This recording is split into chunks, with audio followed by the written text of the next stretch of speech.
Welcome. It's me, Hannah Crum, with two legends. Okay, me, Steve. I Steve. interviewed And Mad Cat. And that cat. This guy right here. Every time you score, he has to play this song for you every time, every single time. David. He appears. I believe in Derek. Let's go.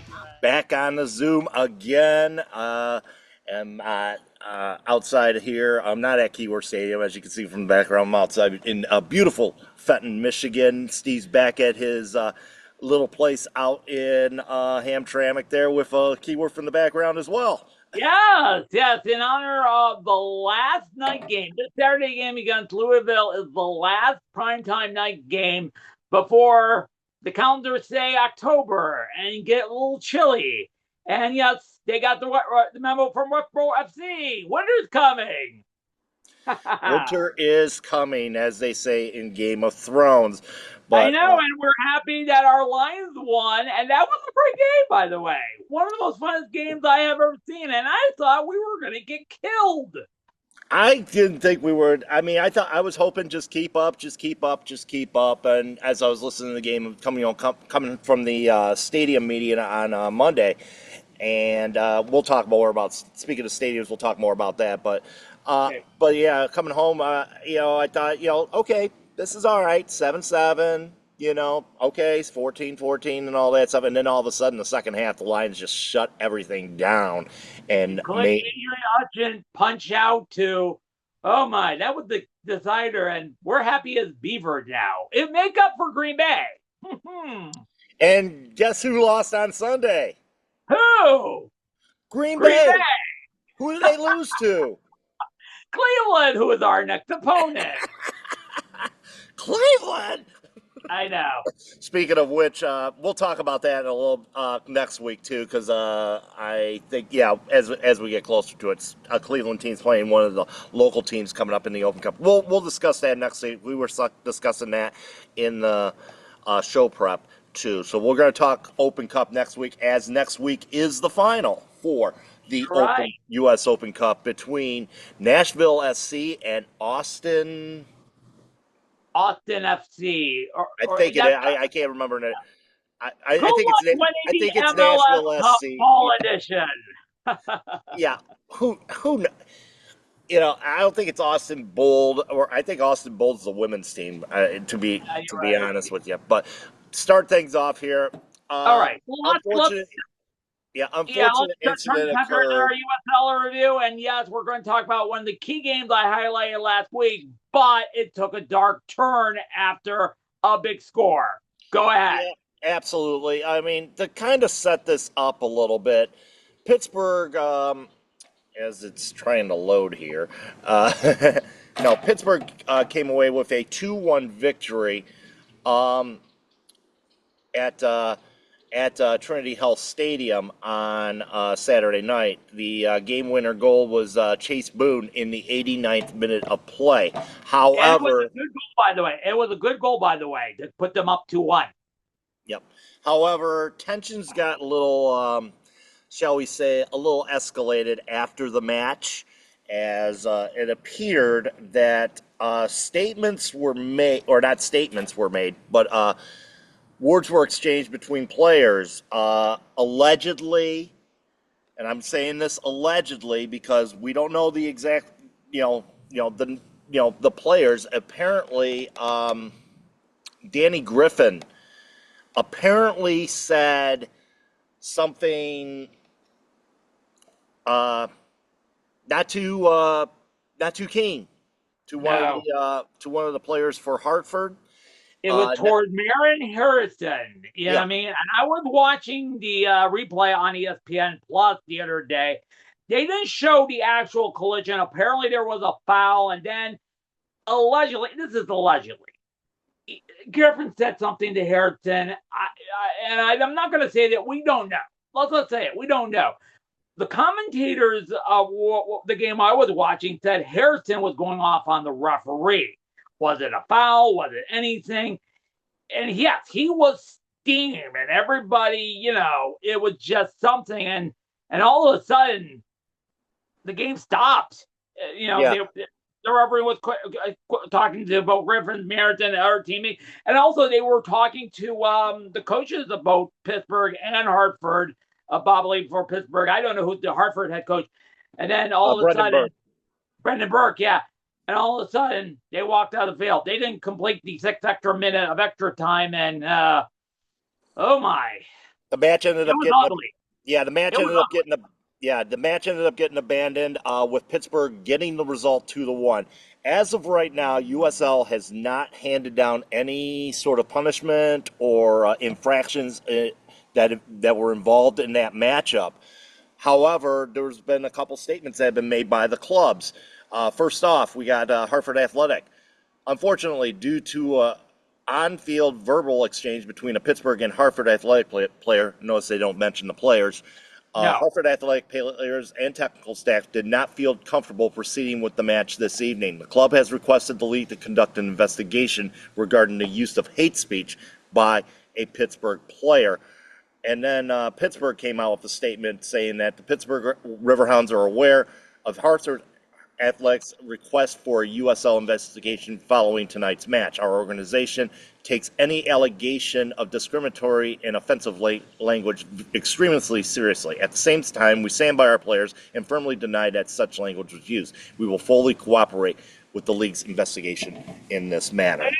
And on Monday, the USL did announce it is opening up an investigation on what happened on Saturday night. They announced an investigation, but they are not going to have any further comment.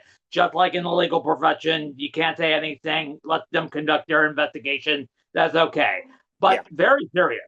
Yeah, and pretty much the legalese going on, as you know, as I mentioned, the two statements is there, and what you mentioned, what the USL did. As we know, nothing has been handed down as of yet.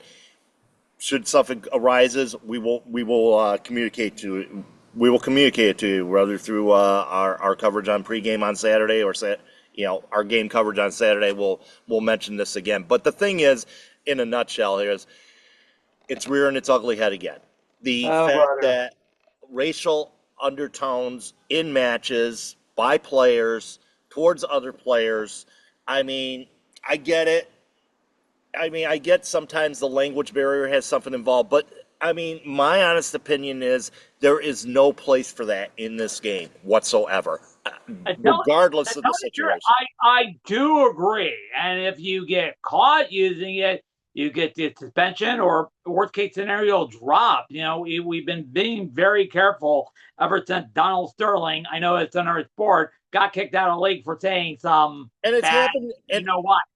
And it's happened in the USL before. There's been matches where I think there was a match that was suspended because of a racial situation. I believe it was the championship back in 2020. Yeah. Was the case there where, a incident occurred where there was a racial slur uttered and players left the field and, the match got abandoned and obviously we did not have a champion that night. Yeah. I know it just and if you ever watch any of the international competitions in FIFA, they always have a player say they disallowed racist threats or everything. Racism should have no role in the game whatsoever. How many times have we watched or been witness to a match between USA and Mexico when the Mexicans start chanting at their goaltender the offensive LGBTQ chant? They've had to stop the match every single time that's happened. Give them a warning saying, don't be doing this. I know. And if you see the Northern Guard, I'll mention another thing. The Northern Guard, before the match begins, say, welcome to the game tonight. We channel, but what we do is no racist, homophobic, xenophobic, no threats at all. No sexist, that's not allowed. nothing of that nature. No, they call that, our supporters groups, all of our supporters groups call that shit out at the beginning of the match. If you say something that is deemed offensive in any of those type of deemed offensive. I mean, well, they say offensive things. I mean, the F-bomb goes around Yeah, I consistently. know. However, but if you do say something sexist, say something racist, say something homophobic, they will call you out on it. And if they, and they tell you, first off, knock it off. If you keep Yeah, doing it, they boot you you're out. gone. You're gone. Yep. I They remember. police That's a good themselves, point. which I greatly admire. Yeah, I do remember a couple of years ago, one of our female supporters who I used to see, but she recently have a kid. She was literally harassed. You know what I mean? Literally. And the supporter section, we called out. You're being rude to one of our part. You have to go. You have to go. I'm sorry. You have to go. Yeah. I mean, plain and simple. I mean, it comes out, like I said, but on the field though, it's a different type of atmosphere. Obviously, Yeah. players are in heated competition for 90 minutes per game. Yeah. Incidents happen, and as I mentioned, I mean, you get into situations where say you have like one player of one descent and another player of another descent, clash with each other. Words get spoken. Sometimes those words come out of don't get put into context, but sometimes those words can end up being hurtful to I another know. player. I And know. when you get offended like that, it hurts the game for everybody. I know. It's just plain. Ugh. I know. But Yeah, at least the USL is looking into it. That's good. absolutely, And we'll see absolutely. what the end result. They have to do it because we have a big slate of games this week. So Yeah, a decision must come. yeah, absolutely. I'm sure it's going to be. I'm hoping it gets expedited and get this resolved and all that stuff. As far as anything goes, as far as that as far as that situation there. So obviously, big Yagi Cup finals coming up. Yeah. About Yeah, a week I and have to a half. mention Well, like I said, a week and I a half have to from mention now. about the other games in the USL and involving teams in the Eastern Conference in a very tight playoff race. Oh my gosh. All the teams sort of draw, including my first SpongeBob ever. That was Tampa Bay against North Carolina, which I kind of enjoyed, by the way. Because Tampa Bay was leading 2-1, and we had the highlight from the 2-1 goal. And I said, that was kind of odd. We put the 84th minute. Usually we would wait until everybody. And then we had discussion of the whole playoff race and all that. Yeah, but I think I mentioned Tampa Bay was going to win that game, didn't I? Yeah. And then North Carolina decided to score a goal. Great effect putting a few minutes later. So it's Yes. each team getting a point. Indy and Birmingham, another team in contention for the playoff spot, tied 2-2. And Loudoun versus Phoenix also tied 2-2. Yeah. So after what happened to us, a sort of misstep on Saturday night, what does this mean? Well, I mean, looking at the standings right now, Lou City and Charleston Battery still, Running away. yeah, still And running away with we're this thing, Lou City. 60-54. It may come down. I think Charleston may be missing out on that Players Shield, given a couple more games here. But So Charleston's hoping for Ouija board magic with us against Lou City this week. We played them this Saturday night. not going to be an easy task. I'll tell you that right now. Yeah, Loudon United sitting at 38. And North Carolina sitting at 37. Hartford Athletic right now is 3 points from third at 35 points, despite losing on Saturday night. We'll see what the end result of that'll end up being. Pittsburgh sitting at sixth place with 34 points, jumped ahead of Detroit City, who lost again on Saturday night. They're sitting at 32. Rhode Island sitting at 30, and don't look now. Indy 11 sitting there in the eighth spot with 29 points. Tampa Bay's 3 points behind Indy at 26 points, and you can almost say goodbye to Birmingham Legion and Miami FC at this point. Yeah, Birmingham winless in 8 games. They're at 22. They're almost the weakest link, but Miami, who we still had high hope after a surprising start, they are winless in the last 15, and they're sitting on 21. Saw that game on Friday night, and they're about to become the weakest link. At least we got one thing. At least we got one thing right with this team. At least they have earned more than 3 points. on 11 the year. points better, but still last place. Yeah. Quickly on the West. Or what would they have last year? I think it was like 15 It points or was something like that. 11 points, I remember. 11 11 or 12. points. Well, they outdid that. Oh, they did that for sure. Western Conference briefly, and I said it would change by next week. Well, here's next week. Here it is. Tulsa 47, well on their way. And by the way, they clinched their playoff spot this last weekend. Sacramento 41. And here's the team from 3 through 9.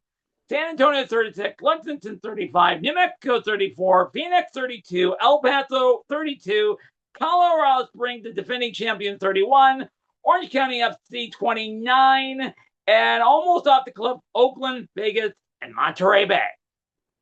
Right now, 6 points separate 12th from the 8th spot in the West. I know. So pretty much everybody's still in it.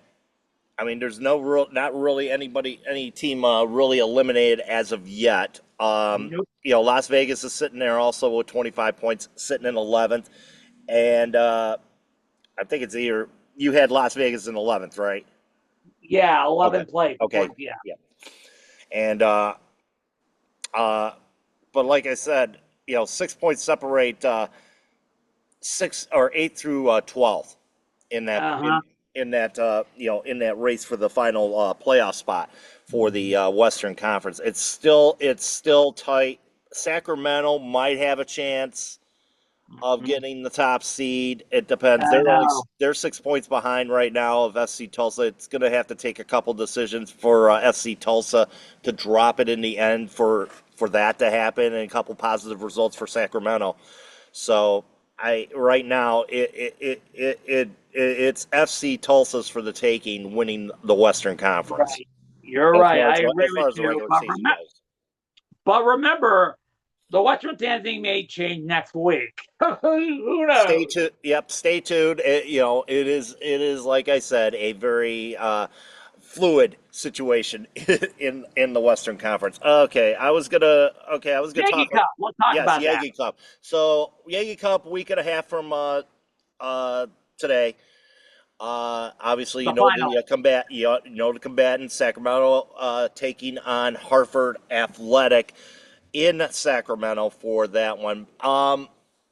Possibility of some changes going forward. A lot of changes. Yes, a lot of changes. As you probably know, following the J Cup for the first time with Detroit City in group play was a lot of fun for you, me, and everybody following this team.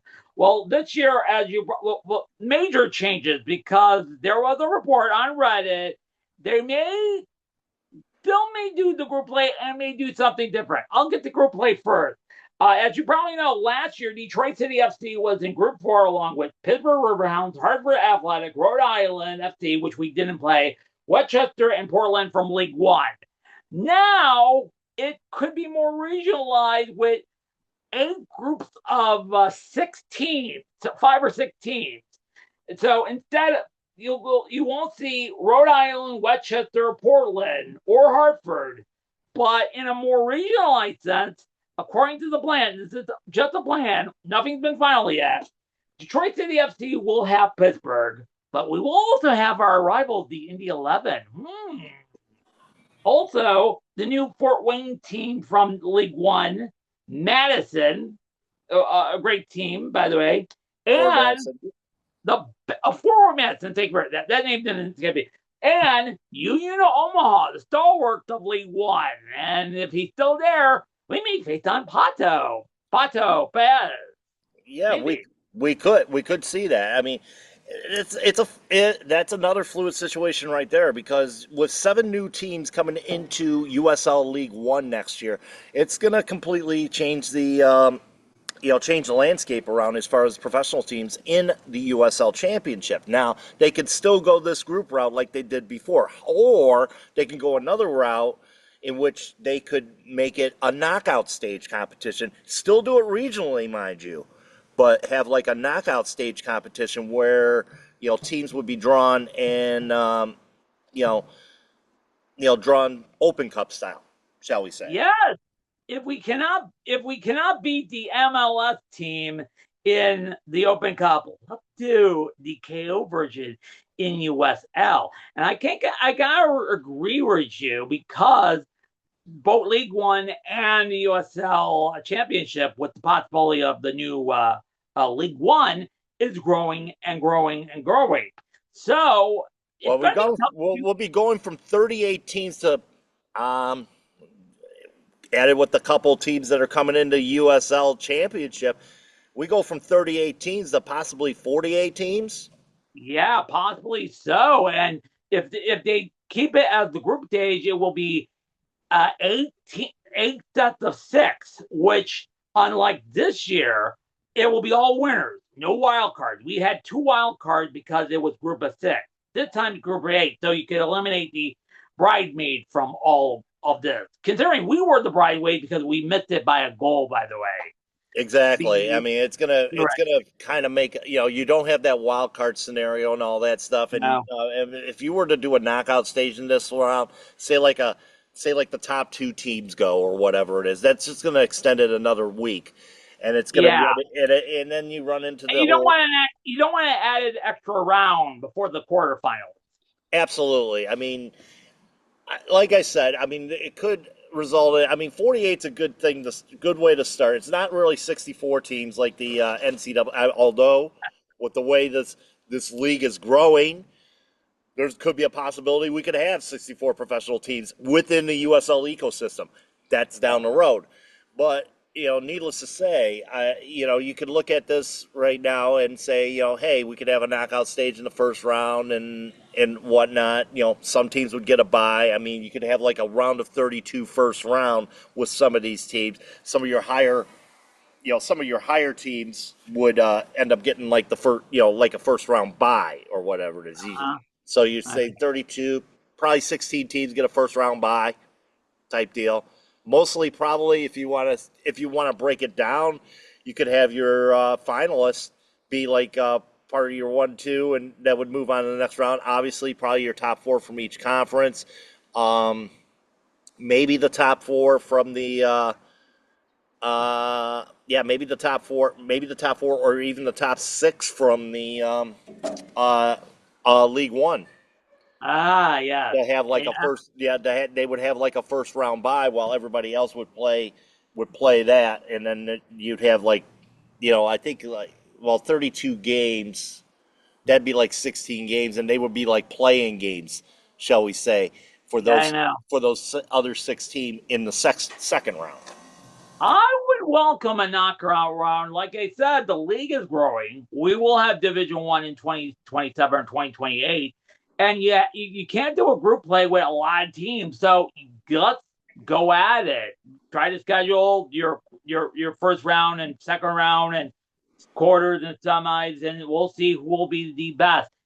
Here's the big question: if you had League One champion and League One, sorry, Premiership, Championship, and League One. Sorry, yeah. Oh wait. Oh my God! Premier Championship in League One. You had the right idea. If you have Division One championship and League One, would you allow some League Two games to be saying, "Okay, this is your chance to be a League One team"? I don't see that happening with the. No. I mean, especially with the. If depending on how many teams are going to be involved in the. Because we already have that already with the amateur teams, and then, like I said, we're going to talk more about Open Cup next week. We have some of those amateur USL teams or USL 2 teams participating in the US Open Cup.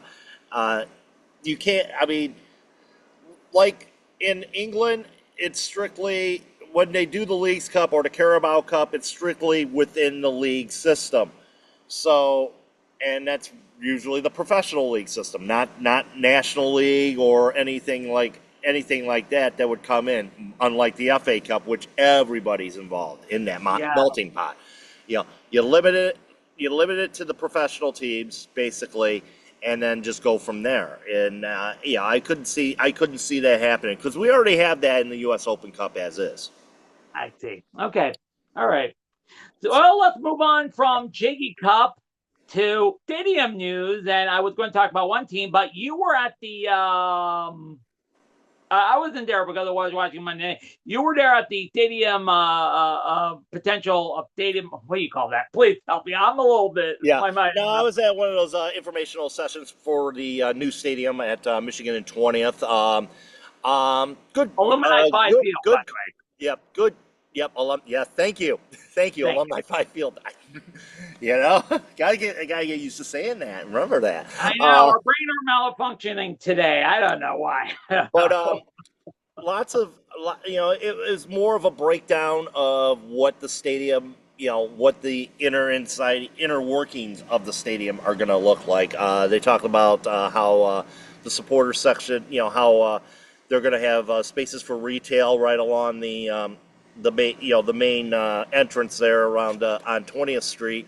Have like obviously the club shop will be moved over there, as and potential for possible businesses that'll be going along that section there. Yeah, which is viewable from the club shop going through Cadillac Park to their own stadium, right? I would assume so. If not, we'll see what happens as far as that goes. That's up to them. But a lot of the talk was about floor plans and stuff like that, and the way that everything's going to be set up when the new stadium's built, and contingency plans as far as where to have the marches and all that stuff. I mean, there's talk about it, making 20th Street strictly pedestrian for match day. So we could have the march to the match to wherever we'll Could be. be, unless something comes up. That all falls on NGS and what and the logistics that they have to go through as far as that goes. But but their plans are making 20th Street on match day fully accessible, but fully just walkable for the most part. Maybe some bike traffic or whatnot, but yeah, it'll be mostly a pedestrian thoroughfare on match days. The And on non-match day, it will be regular traffic, right? Pretty much, yeah, yes, pretty much. So yeah, kind of like what it would be at any other stadium situation, as well. In the downtown area, as you know. I mean, going to Comerica Park, they close off a couple streets there so that they can allow fans to walk to the obviously Brush Street closed at Ford Field for the tailgate there. So there's possibilities that they could have some more interactive things on match day and whatnot to satisfy the patrons coming into the thing as well. I'm not going to say anything, but I think I mentioned zip lines because I talked about the experience that I had at Ford Field and all that stuff, and then Tim, one of the drummers from NGS, says no zip lines. Okay. Speaking of which, did they update on the teardown of the hospital on Michigan? I did not ask about that, how that was going as of yet. I should have was something that I came in just a little bit late, and so we got into more conversation. It was more conversation involving the stadium and involving the intricacies of the stadium. One thing I do know, I will point out. Okay. We will have a grass field. Yes, a natural grass field, right? Pretty much. They're working with Michigan State as far as making some type of hybrid grass design that could be sustainable. Not so much, not like the field turf that we have at Keyworth, but they do plan on using grass at that stadium. Probably like the same system that is being used for next year's World Cup is what they're looking at, and they're going to be the first team to implement that on a regular basis at their facility. I see. Well, as you probably know, 32 years ago, when the World Cup was played at the Silverdome in 1994, I got the great crack that they developed the first indoor grass team, living grass, to be played indoors. It held up well, by the way. Yeah, it did. It did held up for 3 games that they had at the Silverdome back then, and it worked out quite good. Now, obviously, you got many different technologies going into it nowadays. I mean, obviously you've seen what is going on at the Bernabeu over in over at Real Madrid. They have a grass system that's they actually lift it from the underground and take care of it underground there, and they would Oh, look like certain they would like elevate that system to the actual pitch itself. So like I see. you could have like say like if they want to do like an NFL game there, or you could have an NFL type pitch there, or you could do the same thing like a regular UEFA Champions League UEFA style pitch there, or regular La Liga pitch or whatever it is. It's a type of integrated system, and what they do is they obviously hybrid as well. So it's like the grass mixture. There, some plastic in it, or I wouldn't say plastic or whatever it is, recycled plastic, kind of like what we do here. But for the most part, they take care of it underground, Oh, and did then not know that. yeah. I So have.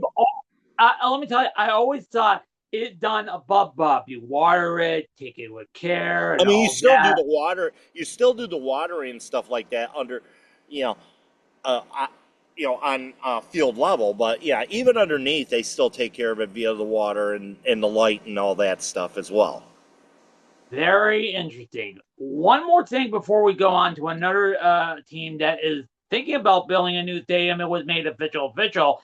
Will the playing surface be underground? Because I noticed a lot of teams in the new construction, a lot of the floor plans are mostly underground from Nope, street level. street level. It's going Everything to be will be street level.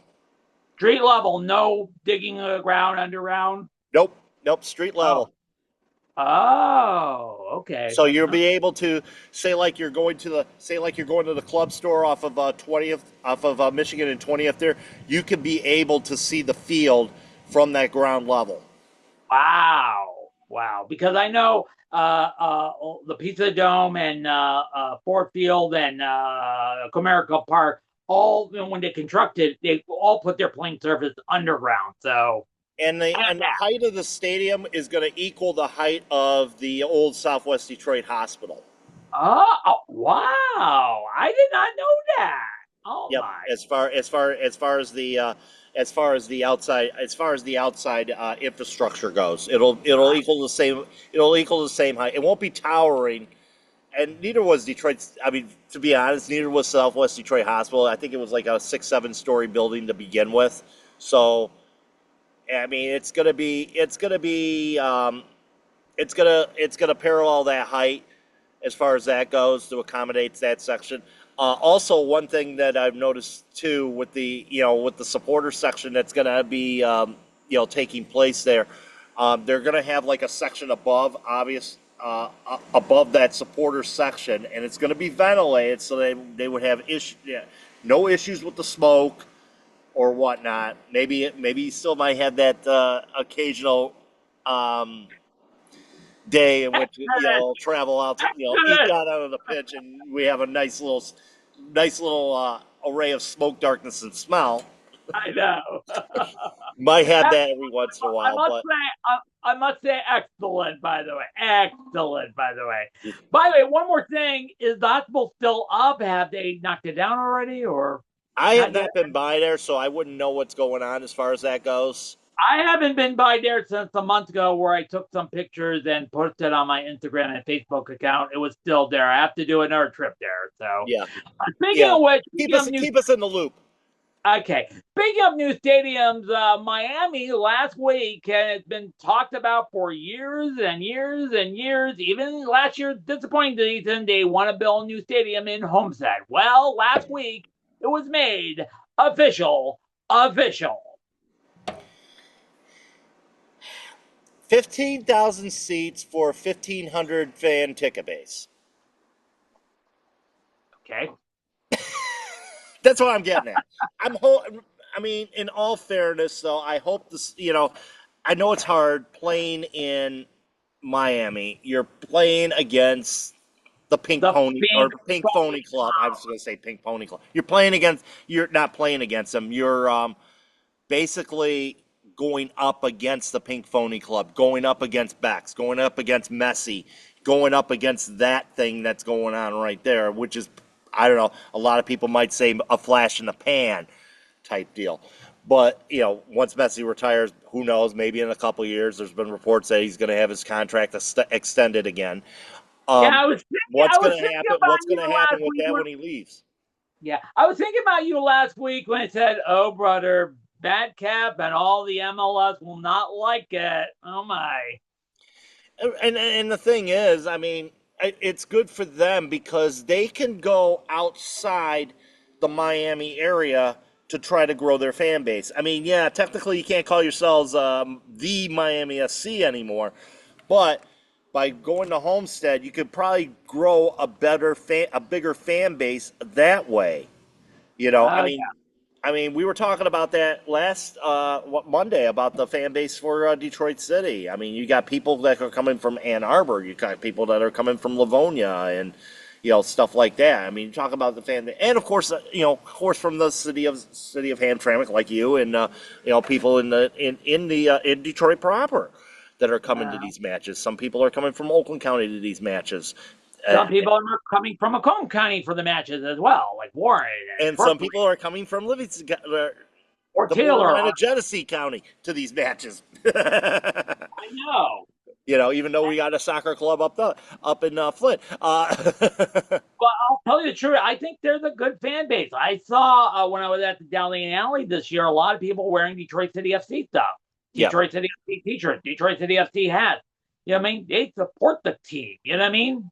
and that's the thing with Miami. I mean, they have to get an identity, and as far as an identity goes, I mean, they've been trying to do this thing through NASL, through NPSL, and then they jumped. They were going to join us in NISA. However, they ended up deciding they were going to jump to USL, and they've never gotten an identity as far as their fan base goes. Ricardo Silva has been vehemently trying to, you know, boost that brand down there, and it's kind of hard to, especially when you got the big boys in MLS Oh, parading brother. in stars like Suarez and Busquets and Messi, and we got David Beckham with the ownership group down there, and it's kind of hard, it's kind of hard to do that, and especially another catch is, hey, Miami SC Division 2, obviously Inter Miami, Division 1 with MLS. So it's hard to get that name recognition and hard to get that, shall we say, foothold in the area, especially if you're, sharing Dade County with a team that is now become the, let's just say, the poster child for the league in Yeah. MLS. That is. Yeah. Here's my big question. Do you think Miami FC may do a rebound? They have to do No, it. they're still going to keep. They're not going to do a rebrand if they go to Homestead. I think they'll still keep the Miami name and No. all that stuff. In turn, like I said, I hope it works out well for them and they can increase on having more than 1,500 people per game, or 1,000 people, or 1,100 per game, has been noted. But hopefully they can establish more of a fan base and get people and say, hey, we got some pretty good soccer going on in this league. Why don't you come in and give it a look.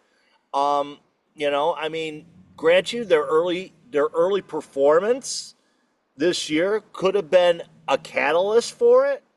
With them getting into the top 8 in the Eastern Conference, because it's a results-driven business. People are going to Yeah. come if you win, obviously. But Yeah. unfortunately for them right now, they're in a situation being in Dade County and being at FIU Stadium. They're treated like the bastard stepchild to MLS and Messi. I see. But speaking of which, is Miami in a different county? They play their games in Fort Lauderdale. That's Miami City, right? County or I think, Miami yeah, County? I think it's part of that. I'm not sure if Fort Lauderdale is in Dade County or whatever it is, but I'm not sure of the map of Florida, to be honest with you. But Yeah, I watch a lot of hurricane coverage. It's separated by Miami-Dade County and Miami something. Broward County. Yes, Broward Broward County. County, Miami yeah, Broward County. Yeah, you're right. yep. Thank you very So much. Speaking of which, considering that the Miami Stadium news, Detroit City Stadium news, Pittsburgh Stadium news, and like I said, it all linked to Division 1. for USL, the new Premier League. You know what I mean? Division One. I better not say League One, or we confuse it. And everybody is trying to battle to get into when League One is not League One, Division One. Oh, brother. But there was a development. It was broke this morning. It was reported by our good friends on Morning Kick Around. There may be some investments. What's the deal there? Actually, the story broke yesterday via USL. The league itself. Via the league itself, and well, let's just take a look at that news. Okay, as I'm trying to find it there, but trying to think of the name of the Bell Tower Investment. It's a private equity firm. Don't be scared, even though it's a private equity firm, because you've known the story about private equity firms. They like to pick and choose and pick and pack, kind of like what we had with the Detroit Pistons and the Palace of Auburn Hills. That's what Tom Gores did, and next thing you know, no more Palace of Auburn Hills. And I've been there with businesses when Toys R Us, Borders, Kmart and Sears, they went out of business because of shady shirts. Pretty much. I mean, they deal in private equity. However, I'm thinking this is more of a financial, shall we say, how do I say it? Shall we say financial stability? Oh, what do you mean by that? And maybe sustainability going forward, especially when you look at the big ideas that USL's coming up with in the upcoming years. Pro Rel, Division One, Pro Rel. I mean, an upgrade going forward and whatnot. Yes, they are an investment capital firm, but like I said, the thing is, and the fact that I believe their CEO is going to be part of the board of directors. Have a minor stake. They have like a minor stake in the league, but the CEO of the company is going to have a seat on the board of directors for the USL. Now, what this could mean is, it could help, especially with future investment. You see all these stadiums popping up all of a sudden.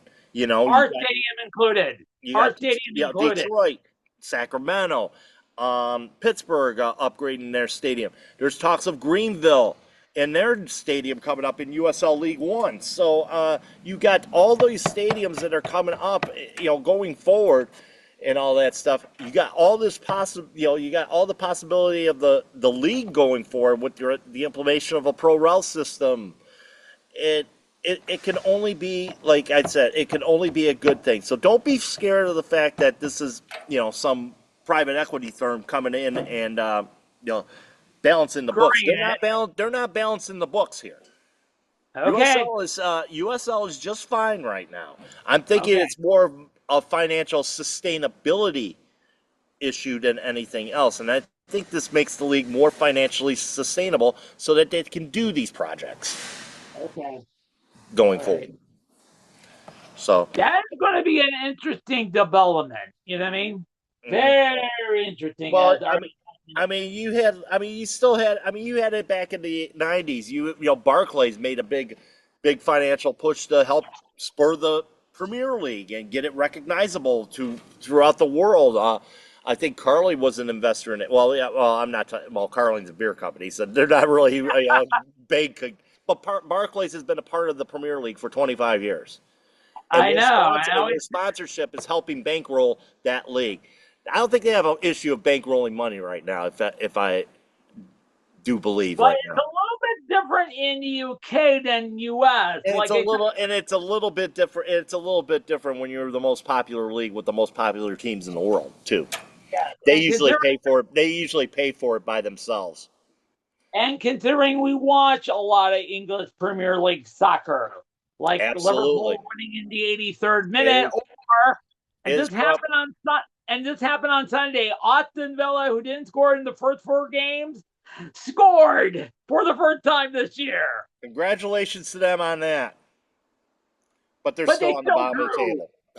They still drew, unfortunately. Yeah, they're still on the bottom of the table. Bottom Italy, I know.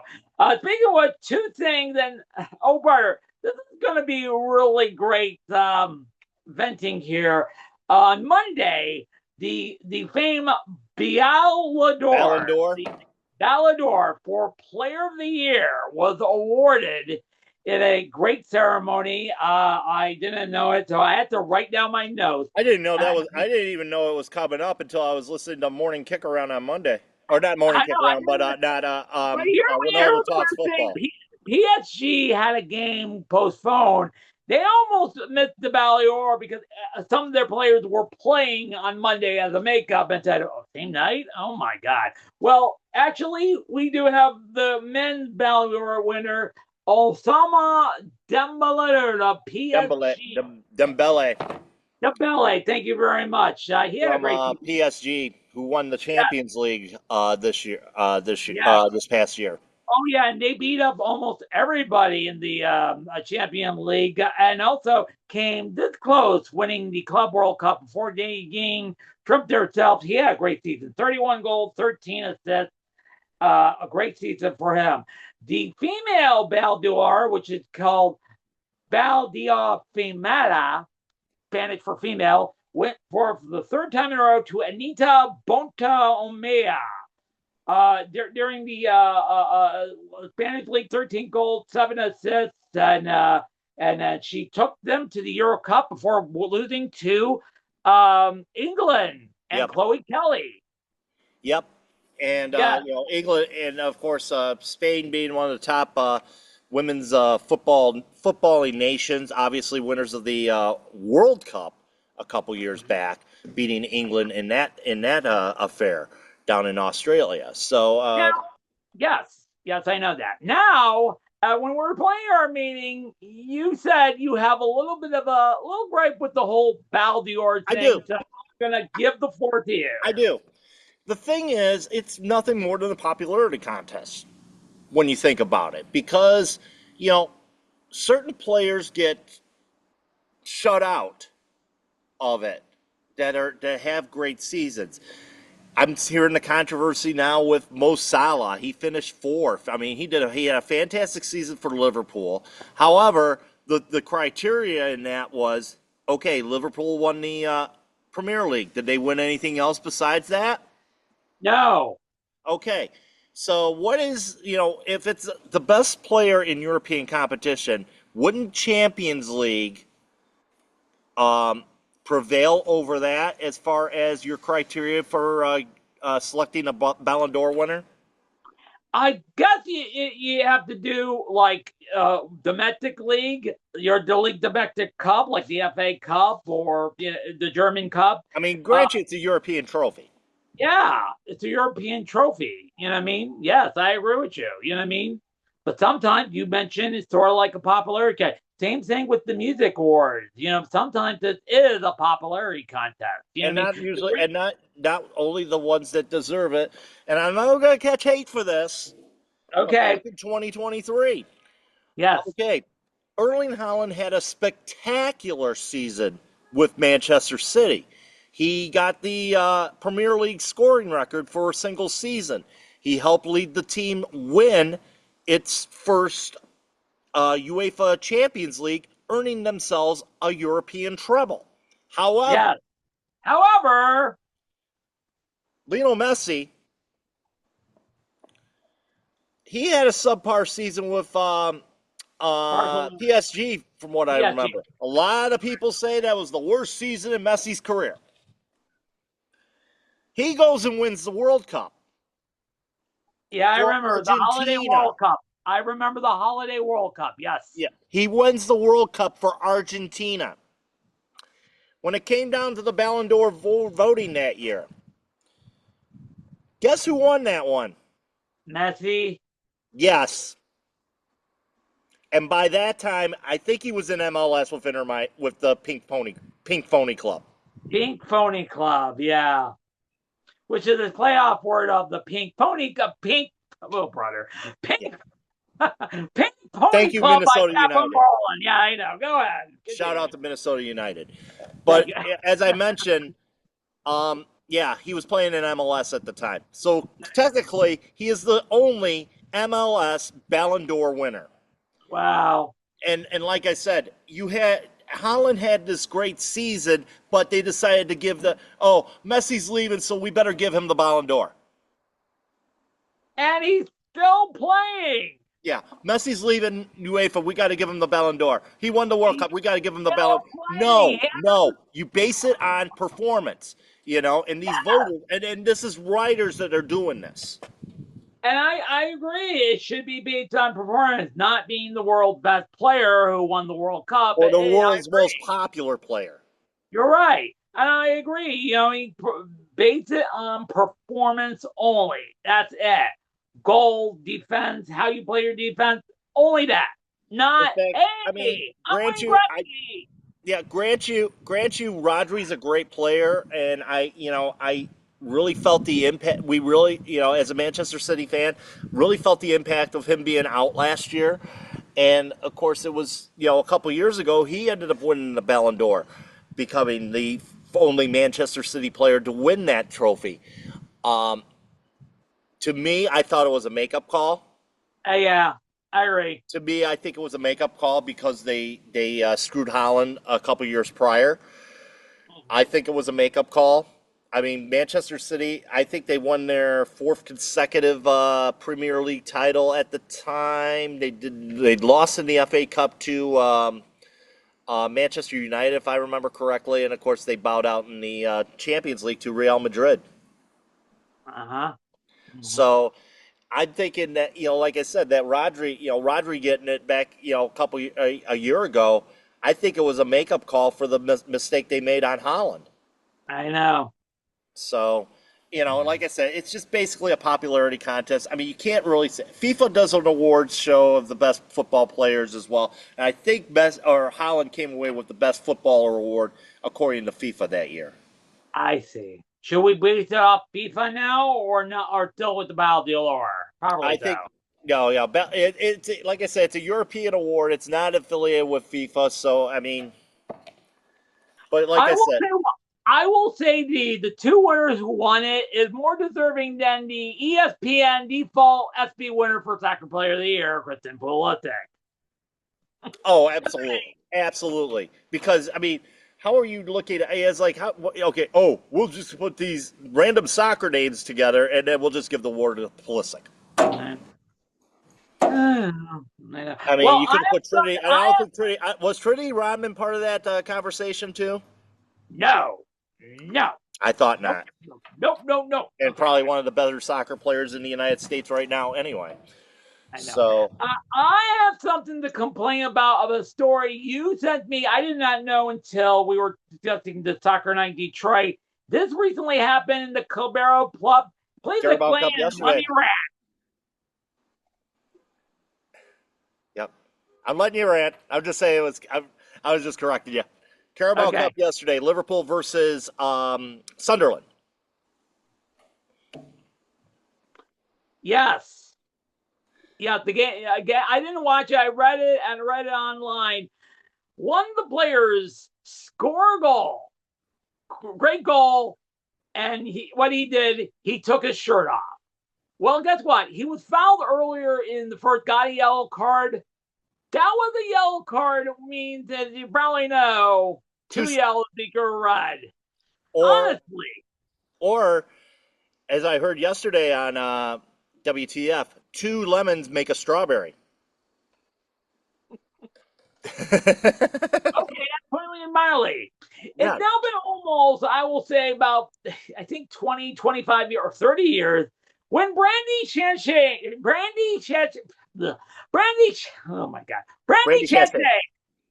took her shirt off for all America after thinking the game-winning goal in one of the most exciting women's soccer match, the template for women's soccer popularity. It was something. It was exhilarating. She looked cute in the sport bra. Everybody's talking about that. But then FIFA or all FIFA have cracked down. Please don't take your shirt off. We don't want to see your abs or something like that. It was a good rule, but the way it's being implemented these days, silly. Come on. we've had the instances before. I mean, obviously Chloe Kelly doing the same, doing the tribute back when they won the Euros a few years back. Um, as recently as I think it was a year or two ago, I think we had Dario Suarez get tagged for a yellow. I mean, he just lifted up his shirt and showed his parents, but still, he gets Uh, he gets a yellow card for it. I mean, self-expression and and most of the tributes, it's sometimes a tribute to their parents or somebody who had passed away. And it was just that, you know what I mean? An emotional moment must be emotional. but but the thing is, you're still getting a yellow card for it because you're taking off the top. I know. I know. And I read the rule. The reason why they don't do it, they don't want to do political message under the undershirt or ditching their fans or something like that. I see it all well, but honestly, it's a little silly if they want to honor their parents, their loved ones, your best friends, their, you know. But honestly, It is a silly rule, but here's the deal on that. And this is where I'm going. If you knew it going in, then why are you doing it? If that's a you good knew that was question. a rule going in and you had a yellow on top of it, why are you doing that? I mean, grant you, I get the, the spontaneity of the celebration. I get all that stuff, but you're putting you're putting your team in a dire situation at that point. And mind Playing you, with a it man was down or two men down or worst case scenario, yeah, 10 and a piece. So yeah. You're putting your club in a dire situation at that point. And even though, like I said, you knew about the rule and you're already on a yellow, why are you doing it to begin with? So it's like it's like a catch-22 situation in that type of situation. Grant you, I agree with it. The rule's stupid. The it rule's is. absolutely stupid. However, but if Doing you knew something about for a non-contact play, like scored, yes, yes, coming on, like I love you, mom, and all that, and just like, oh my god. yeah, it's all in interpretation of the like I said, it's all in the expressivity of the player itself. Some people just walk it off and say, "Hey, move on. We got to win this game." Blah blah blah blah. Other people, they like to express themselves, which I understand. That's not a problem there. But like I said, I mean, if you knew going into it that you had a yellow card, you might want to hold off a little bit I to want to help your hold team off in a the other little way. bit. Yeah, I agree with you. Why hold off the celebration when you get a second yellow card, take a game of suspension, then do it late in the game, take it off and all that. And Yeah. yeah, but Yeah, keep in mind where you're at in the room at the time when you're doing that stuff. I say it's a bozo move. I say it's a bozo move just because of the fact that you were already on your yellow. You knew going in if you were taking off your shirt, the ref was going to hand you a yellow card anyway for inappropriate celebration. You knew that was going to happen. You probably would have held off. Young kid though, but I don't think they're gonna give him more than a 1 game suspension. I'm not sure. You know what? Seeing it's a league competition and all that it's a stuff. 1 game suspension. Yeah. Yeah, I'm thinking it's gonna be for the next. It's not gonna roll into actual league play. It might actual roll into League Cup play. Yeah, unlike the Suarez spitting incident where he got suspended 6 games and Yeah, then now game is This is much more. This is much more. much less severe than that. I know. I Much know. less severe than that. But Well, like you said, we had a fun time talking about soccer, a lot of USL stuff, stadium news, and oh absolutely. yeah, And yeah, of course, and yeah, of course. it's almost 2 o'clock, and I'm watching the Europa League, and one of the teams we support at Soccer Night Detroit, Chelsea, your team is playing today. They're playing. I think they're playing in the Carabao Cup today because there's a lot of that going on as well. Celtic is playing. Then we got Spencer in the Europa League. Yes, they're playing. Yeah, they're playing Europa League ball today. Man City is playing Huddersfield in the Carabao Cup. I see. Oh yeah, it's on Paramount Plus, so I could see that on my app. You know what I mean? Yep. So lots of And then soccer going on today. and Golasso Channel have a whip around of all the And all the lots of soccer. Europa. And lots of soccer going on in the USL this week in week 30. Oh, yes. Thanks for the tease. I'll see you on Saturday. Big Yeah. game. If you think Detroit against Baltimore was a big deal, us against Louisville. More of an important game for Detroit City than I think it would be for Louisville at this point, considering the last 2 times Detroit City has gone out there have been big goose eggs. I know. And this could be a big, important game for the fight for the playoff because honestly, Detroit City is now in sort of like the same We can't situation. afford to have 2 teams collapsing at the same time. Yeah, we started off good in the early season, but with Tampa Bay creeping up, we may miss the playoff, just like our Detroit Tigers. Yeah. Oh my! Yeah, we can't afford to.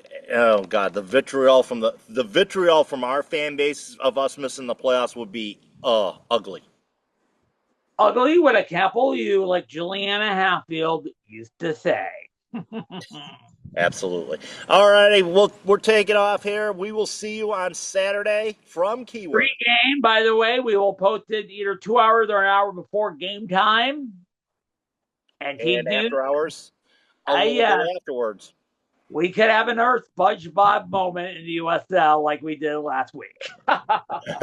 We'll try not to have that as well when we do the post-match festivities. So, okay, until we meet again, folks. Take care, Madcap.